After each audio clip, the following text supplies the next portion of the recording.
I'm a psychiatric nurse early in my career. I worked at a residential mental health facility. There was a resident I'll call Marion Duchenne. He was an elective mute, which simply means that he didn't/wouldn't/couldn't talk, but there was no pathological findings as to why.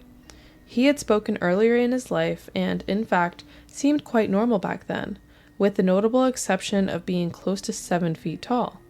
He'd been raised in the Deep South and joined the military when he was 19. After boot camp, he was stationed somewhere in the South. One night, he just vanished.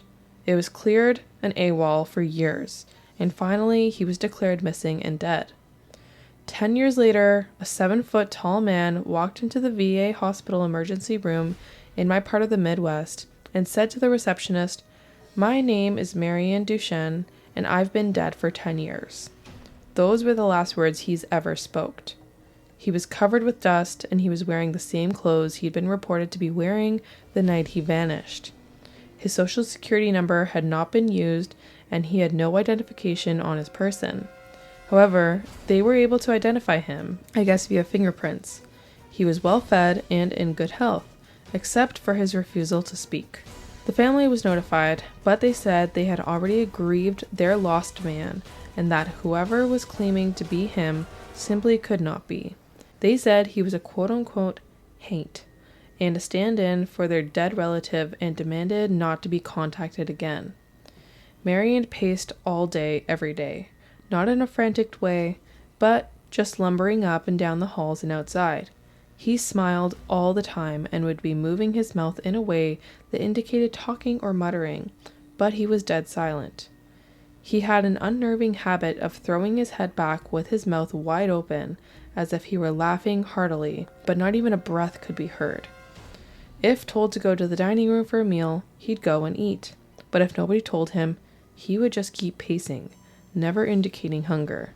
If offered a cigarette, he'd smoke it in an oddly formal way, almost delicately, if that made sense. But he never seemed to crave smoking. The man wanted nothing. If I talked to him, he appeared to listen, periodically throwing his head back in that laughter-mimicking way of his. There was nothing to do for this man. Various medications were tried, but they did not affect him either positively or negatively. Occupational therapy did nothing because Marion would just grin, and unless told to stay put, he'd get up and start pacing again. On my last day at the job, on my way to something better, the last thing I saw was Marion pacing in the parking lot, throwing his head back to laugh. Later, I wondered if all along I'd been dealing with a ghost.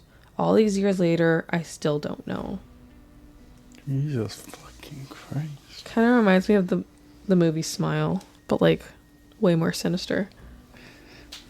That was a good movie. Can you imagine just like a mute person just like throwing your head back laughing just gives me the creeps. Bro, Smile was one of the creepiest movies ever. Yeah. I think they're coming out with a second one. Remember? Yeah, they are. Remember yesterday? Yeah. When I was like, babe, look at my computer screen. Yeah. I was playing Call of Duty, and the message popped up like before you can log in. It's like, here's your message of the day or whatever, and it's the Smile 2 poster. Like they're advertising it on there, and I was just like, oh, that's fucking creepy. And then and you were like, damn. Yeah, that was spooky. When is it being released? October 18th. Ooh. In Canada. Spooky. What's the scariest movie you've ever seen? Oh, fuck. Scariest movie I've ever seen. Oh. That one that we watched, Hereditary. Yes. That was fucked up. That one was so messed scary. up. I think The Ring. I don't know if I've ever seen that one. Where the girl climbs through the TV and then the horse gets chopped up by the boat. Yeah. Saw one's always got me. Oh man. I used to watch all of the Paranormal Activities when I was a kid with my dad. Those ones I never really found scary. I found them fun. But I watched them as a kid. Like I was literally like 12 years old or something. Like we were watching Gilmore Girls, and they were like referencing like how Paranormal 3 was in movie theaters, and I'm like, oh my god, that was like 2005, 2006 or something like that. I don't remember that. And I was like, that's the one that I grew up on. Like I never watched Paranormal 3 with the roller coaster was the first one that I watched. Yeah. I loved those movies. Those were scary to me. Yeah. I love the Jason versus Freddy one. The Jason movies. Oh, okay. Not Paranormal Activity. No, that was Okay. more like murder. You ever watch the Halloween ones? We should watch the new Halloween movie. No, I haven't. I don't think. Maybe I have. The one with the mask or whatever. The guy wears a mask, he knifes people. Stabs them. I find paranormal stuff a lot more scary. The Hills Have Eyes. I don't think I've seen it. No, Texas Chainsaw Massacre. Those ones like are just gory. Right? I can't stand anything based on a true story. And the Texas Chainsaw Massacre is based on a true story. It? I absolutely hate horror stories based on a true story. I can't stand it.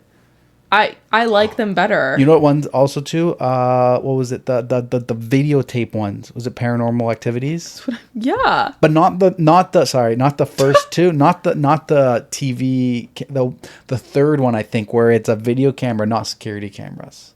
Oh, okay, yeah. That one. I find them all scary. Well, yeah, they are all scary.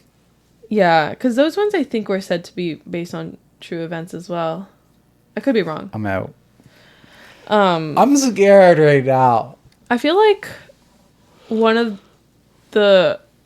I don't like jump scares. See, that's the thing. They're all horror movies are jump scares. No, I like a movie, good creepy movie without jump scares. If you guys have any recommendations for like something that will really chill my bones but doesn't have like a lot of jump scares, please recommend.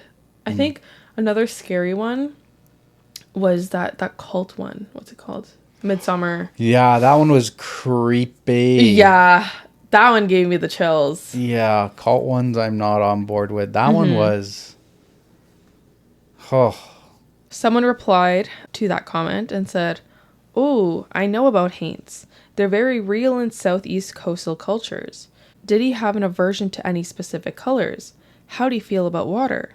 The OP commenter replied, "He had no aversion to anything, no opinions that I could see. If reminded to shower, he did so. He wore any color of clothing that was laid out for him." Someone else replied, "Can you explain what a haint is?" What exactly is a haint?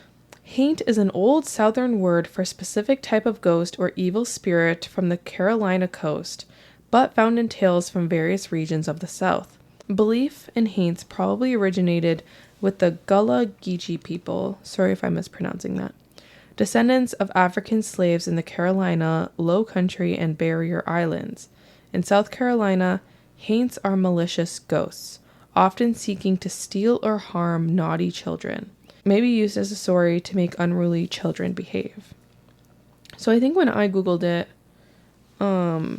it was like someone trying to like steal a body and like trying to Possess? not possess, but like fake it, like you be someone else, like it's like a separate entity altogether. It's fucked. Truth or Dare, that was another scary movie. And those other movies that you had me watching, with the dolls or the Dolls. No, the couple that knows paranormal things. The Conjuring? Yeah. Yeah, those ones were pretty scary. Fuck. All right. Back to me. Yeah. Okay.